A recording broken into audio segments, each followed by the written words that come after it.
All right, hello everybody. So today we have another deck discussion. Oh, this is MC Deck Discussions. I'm Obby Small. And this is actually take two. I went to go put in my timestamps when I was watching this last night and realized that like the last quarter of this was cut off. so we're going to do it again. But you guys won't notice a difference since you won't have seen the first one. In any case, this is called The Ghost of Hobie Brown, and this is the Spider-Man Peter Parker deck in leadership that I played against Magneto. And I actually really like this deck. So, spoiler alert, I'm about to say the results from the video of the game. So if you haven't watched the game and you want to watch that before, watching this, then I'm about to say the results of that, so you may want to go watch that if that's what you're interested in doing. Otherwise, I'm going to keep going here and talk about those results. So I played against Magneto 4 times, so 3 times were my practice rounds, and I refined the deck, and this is the result that I ended up with for my 3rd play. So did really well in my first play, even before refining it. In the 2nd play, Magneto took me down, refined the deck a bit more, and then this controlled him very much so. And then I played in the real game, and those of you who watched it saw that Magneto was at his best in that game and ended up taking me down. He got one of his advances right away, so he defeated his first main scheme. He got his second advance very quickly after that, so then he was on his 3rd main scheme, and I couldn't really flip down like I wanted to. So I had to stay on that side, and actually was doing gradually building things up and getting to the point I felt like I was just about to turn it around. But he had gone through his entire deck and started the deck over, and early on he got another advance and ended up defeating me, and that was it. But overall, I do really like this deck a lot, and I do think it is a good deck against Magneto and likely against many other villains at the same time. So let's go ahead and get into it. Oh, and just a little bit. So, as usual, I'll have the timestamp. So if you want to skip this next part, you can. But I just wanted to quickly mention again about, the parts about the limited environment draft tournament. This is season 2. And you can see other content creators who are also participating. Their links are here. So that'll be in the deck description. I'll have this deck linked, and you can be able to check them out. And there's a second pod as well. And then these were my draft picks here. So if you wanted to pause and check those out, but also if you missed my video that talks about the actual draft and my thinking during the draft, then you could always watch that video. So in any case, but here it is if you wanted to pause and take a look at that. And then if you wanted to see how the scoring works, then you can see here, right here, this is the scoring. And then we are actually going to be, it looks like I will be one of the top finishers. So I'll be going into the next round after this to get some final winners. So we should have a couple of us in each of our pods going on to compete against each other in the final rounds. All right, so with that in mind, now let's get into the deck. So we have here 10 allies altogether. So it's an ally-rich deck, which, a lot of you have noticed I like to run those type of decks anyway. But in this case, I was very excited to see that every single ally, it wasn't in every game that I got real benefit from every single ally, but in different games, different allies really shone. But my main 2 allies that I really wanted to feature in my gameplay, and it did happen to some extent in the video that was shown. It's called The Ghost of Hobie Brown, meaning, Hobie Brown keeps appearing again and again like a ghost because we have Make the Call, and also because Spider-Man 2099, can put Hobie Brown back into your hand. So that makes it especially cool because, he can put him back into your hand. You can play Hobie Brown again and have him trigger his ability. So first of all, let's look at Spider-Man 2099's ability, right? He has this response. After Spider-Man 2099 uses his basic power, return a Web Warrior ally in play to its owner's hand. So one of those featured allies then was Spider-Man Hobie Brown, and he has this interrupt. When Spider-Man leaves play, discard the top 3 cards of the encounter deck, deal damage to the villain equal to the number of boost icons discarded this way. And he actually got his chance to do that at least a couple of times in the recorded game. So he did some damage, not a whole lot. I think maybe 7 points altogether, something like that. But in my practice plays, Magneto really does have a relatively high percentage of, of cards, encounter cards that have 2 or 3 boost icons. So he did pretty serious damage in the practice games typically. So he was one of my focuses. And then the whole ghost thing is also meant to play up on Ghost Spider, whom I use, like in one of my practice games, like I used her just really consistently. And she has this interrupt: when Ghost Spider leaves play, search your deck for an identity-specific event and add it to your hand. And she has some really nice choices in the deck. So what it means, though, is if you have the Web of Life and Destiny in play, and as a reminder for what that is, so after a Web Warrior ally leaves play, choose a player. That player draws 1 card. And I might as well mention this part because that'll be important to the discussion later. Ignore this card's resource cost if your identity has the Web Warrior trait. All right. So you'll be able to draw a card and you don't have to exhaust it or anything. So you'll be able to draw a card when either of these leave play, right? So you get that extra benefit, Spider-Man 2099, putting Hobie Brown back into the deck, back into your hand, or using Make the Call to bring them out. And then same thing with Ghost Spider. So Ghost Spider ends up getting you 2 cards. So with her interrupt, you search your identity for a specific event, and we got some really nice choices for that. The ones I typically chose were either backflip, in order to allow it so we can prevent any damage from an attack, which can be very important against Magneto, right? He's got not only his normal attack, which can be pretty powerful, but he has, there are 5 other ways that he could do a second attack in his deck between the, 2 times from the set that you put into the standard set that you put into all decks, but also 3 more times of his own that he could activate against you because of his card's Master of Magnetism that allow him to activate again, which is why you have to be careful when you go down to alter ego side as well. And then in addition to that, let's see, what was it? And then, right, so you get to pick one of those. The other card. So backflip I often chose, and then I often chose Enhanced Spider Sense. I rarely chose Swing and Web Kick because I typically only really wanted that card when I was ready to, make use of it.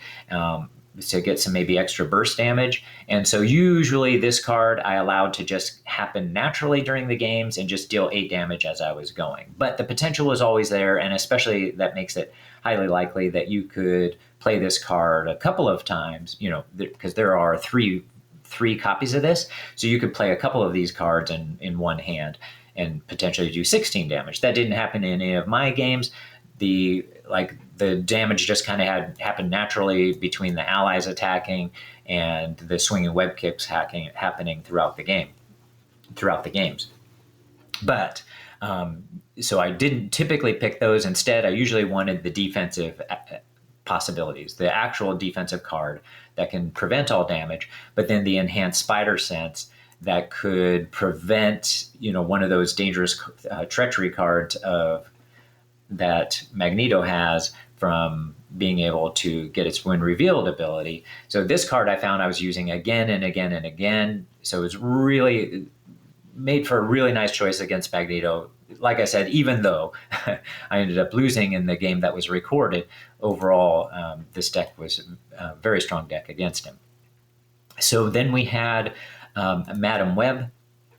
So I found there was one game when I ended up using her a couple of times in the game, and she has the ability to, when she enters play, look at the top X cards of the encounter deck, where X is the number of Web Warrior cards you control. You may discard one card looked at this way and put the rest back in any order. Typically, I would end up getting to look at 3 or 4 cards and be able to do that, control Magneto's deck even further. So that helps that combined with the Enhanced Spider Sense could lend quite a great deal of safety, and the backflips too. But in addition to that, we had Professor X, And so Professor X could also confuse Magneto or whatever villain you might be playing. And so we had that additional level of safety as well. Now, Magneto can't be confused at first. Well, he has steady, so you'd have to do it twice. But you confuse him early on, and eventually he'll be confused, once you get him past his three initial side schemes. And then, Maria Hill does Maria Hill things, drawing a card. Nick Fury does Nick Fury things, drawing cards, sometimes choosing to deal the 4 damage instead. I definitely chose to do that sometimes when I had multiple minions to deal with, and he has some of his minions are pretty hefty. And then all of these cards, but especially, say, Professor X and Spider-Man 2099, you'll see that they will have some extra possibilities when I get to the event. And then, let's see, Spider, Penny Parker. So when defeated, add Spider to your hand if she was defeated by taking excess consequential damage. So typically when you bring her in, you'll have her do 1 point, 1 for the attack. And then the second time she attacks, she'll do the 2 thwart. That'll give her the excess consequential damage come to your hand. And then with Web of Life and Destiny in play, so not only is she in your hand as another resource to be played again, because she's only costs 2, but also you draw a card there. So that gives you 2 extra resources in your hand from her. And then we already talked about Hobie Brown. And then there's also Otto Octavius, who's a really good one to play when you happen to have your web shooters out, because those are tech upgrades and also resource generators. So you could, when you play Spider-Man Otto Octavius, after Spider-Man, you play him from your hand, ready an upgrade you control. If that upgrade has the tech trait, you can draw a card. So I did use him in multiple games as well. So we have all kinds of potential for this, and Maria Hill, in my mind, she's just another card draw, right? Same with Nick Fury. And part of my goal was not to overuse Nick Fury, because I really did want to focus on using Ghost Spider and Spider-Man Hobie Brown. But I did end up using Nick Fury as kind of an engine to allow that to happen in the recorded game. But in the other games, I was able to avoid using Nick Fury quite a bit and just used him as he came along naturally, or maybe use him once from Make the Call, but not like overuse him so I was overly dependent on him. Trying to use Spider-Man 2099 more frequently. But I also didn't, he has 3 health and he has 2 attack and 2 thwart. And so, he's highly valuable in that way. And sometimes I would use his own ability to come back to the hand himself to possibly be played again. But I also didn't care if he went down into the discard pile, because we had Make the Call. But and as well as Across the Spider-Verse, that could bring him back into play. Typically, Across the Spider-Verse, I usually used it to get Spider-Man 2099 into play. But then the other part that made my allies especially effective in this deck was Get Ready. So I had 3 copies of Get Ready in here, which is a 0-cost card that lets you ready an ally. And that ends up being really cool. So as I mentioned, like I had one game where I had Professor X out there. I put him into play, used Get Ready. So he was able to get rid of 3 thwart, or thwart for 3, and then use Get Ready and thwart for 3 again. You do that in a solo game against Magneto, and suddenly you have 2 of his schemes, side schemes that you get rid of right off the bat. So I had moments where that was really valuable. I had moments where I was using it for Spider-Man 2099 so that he could end up using his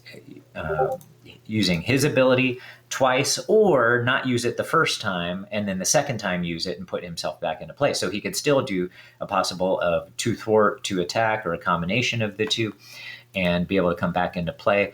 But it was especially cool to use him twice from Get Ready and be able to put 2 of the Web Warriors back into hand, drawing a card each time from Web of Life and Destiny, and especially if it's Hobie Brown or Ghost Spider, triggering their abilities another time.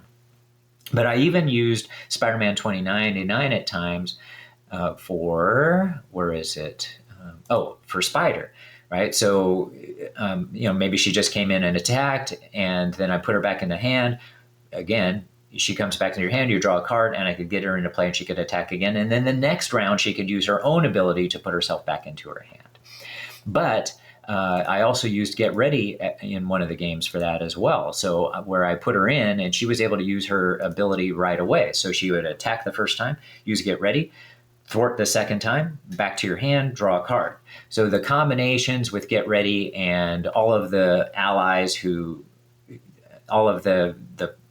that had potential to be used a second time was very cool. I also had times when it was just Nick Fury that I would use for that, but that's still valuable, right? You just drew 3 cards and then you use a Get Ready on Nick Fury and he could, again, he has 2 attack, 2 thwart, so potentially either of those could become 4. And then for our player side schemes, we had Build Support and Call for Backup. Call for Backup typically was either used for Nick Fury or Spider-Man 2099. Most of the games, it was Spider-Man 2099.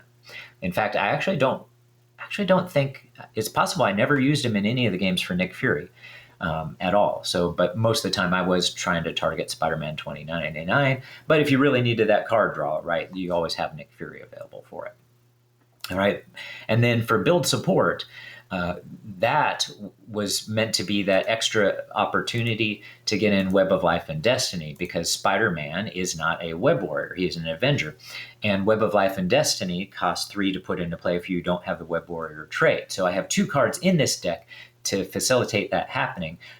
But Build Support is meant to make it happen just faster. And then you get to avoid this cost of 3, get Web of Life and Destiny in play.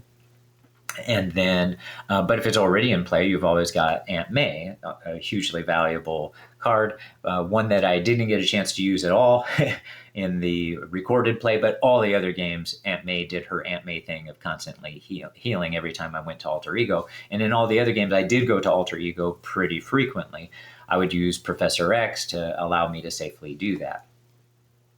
And then for the resources, we have these 3 doubles. But you'll see here when we get to the upgrades, and we have another way to also facilitate getting Web of Life and Destiny in easily. And so we'll get to that. That'll be our last card we talk about. But first we had Clarity of Purpose, which I avoided playing again in the recorded play because I knew I wasn't going to be able to get down to Alter Ego, and taking that damage might have been a little bit too much. However, I did have, in the other games, I used Clarity of Purpose pretty regularly because I knew that I was going to Alter Ego regularly. So, for those who may not know, it's a hero resource. Exhaust this card, deal 1 damage to the attached character, and I would always attach it to my hero, Spider-Man, and then you can generate a wild resource. So I used it regularly in those games because I was going to Alter Ego, and then when I went to Alter Ego, I would just have Aunt May heal for 4 and potentially 8 damage. So I didn't really care about one little puny bit of damage from the Clarity of Purpose when it was a great resource generator. And then because I was going to Alter Ego regularly in most of my games, Ingenuity was very easy to play, especially because Spider-Man, which I should probably mention his abilities in case some people aren't familiar with it or just haven't played him in a long time. So first, his hero ability, Spider Sense Interrupt. When the villain initiates an attack against you, draw a card. I had a lot of trouble remembering to do that in my plays where I'm playing with the online. When I play in person, I actually have a method where I never forget this. So for those of you who also forget, like I used to do all the time, and like I still do when I'm playing online, all I did was I took a little piece of paper and put draw on it. And I keep that in the sleeve for Spider-Man's deck all the time. And then whenever I go to play him, I just keep that out. And what I do is I put it on top of the encounter deck. Then I never forget, because when I go to get my boost card for whatever villain I'm playing against, I see that little draw piece of paper and I draw a card. So I absolutely never forget when I'm playing with the actual cards, when I played with the actual cards. But online, I had that same difficulty that I always had before. Okay? But in any case, it's still hugely valuable, even more card draw than we already had. But then on his Alter Ego side, I'll have to look this way. Right? So then you see on his Alter Ego side, he has a recovery of 3, 10 hit points, hand size of 6, hand size of 5 on his hero side. But he has the scientist ability, resource generate a wild resource. So that makes it really easy to get, lots of cards in play. We have plenty of allies to get into play and some of our supports as well. But getting Ingenuity into play in a lot of other decks, I actually have some trouble getting Ingenuity into play. You want to prioritize it because it's relatively cheap, and it's a resource generator you can use on either side, your alter ego or your hero side. But you can only play it if you have the genius trait, and Spider-Man only has the genius trait on his alter ego side. So, but since he already generates one himself, then it's easy to just get one other one and you have Ingenuity into play. So really nice card to get into play. And lastly, Warrior of the Great Web. So this is the other one that's meant to facilitate allowing one to get Web of Life and Destiny into play. So once you have a Warrior of the Great Web on Spider-Man, so you can only attach it to a character with Spider in its title. So you have to wait till you're on the hero side to actually play it, because Spider-Man only has that title on his hero side. And then the attached character gains the Web Warrior trait. And then from then on, whether you're on the hero side or the alter ego side, he is a Web Warrior. And it has this additional response, which I constantly forgot to use. Here and there, I would remember to use it in games. But after a Web Warrior ally leaves play, attached character gets +1 ATK until the end of the phase. And that can be really powerful. It can add up because in this deck, because you can get 2 and sometimes 3 leaving play in a particular round and in a particular phase. So he can get a nice little boost there. But the main thing was just giving him the Web Warrior trait so that then I could play Web of Life and Destiny for free. Right, so I could just put him into play once it gets into my hand. Ignore its resource cost. So there it is. There's the deck. I highly recommend either trying this or some variation on it, whatever you might think here that maybe inspires deck ideas for yourself. The Get Readies combined with Spider-Man 2099. But also with any of these combinations that you thought looked particularly appealing. Might inspire your own ideas. Okay, so in any case, if you appreciate this type of content, or even if you don't, that's still fine with me if you like and subscribe. And I like having conversations with people in the comments section, so feel free to comment. All right, have a great one, everybody.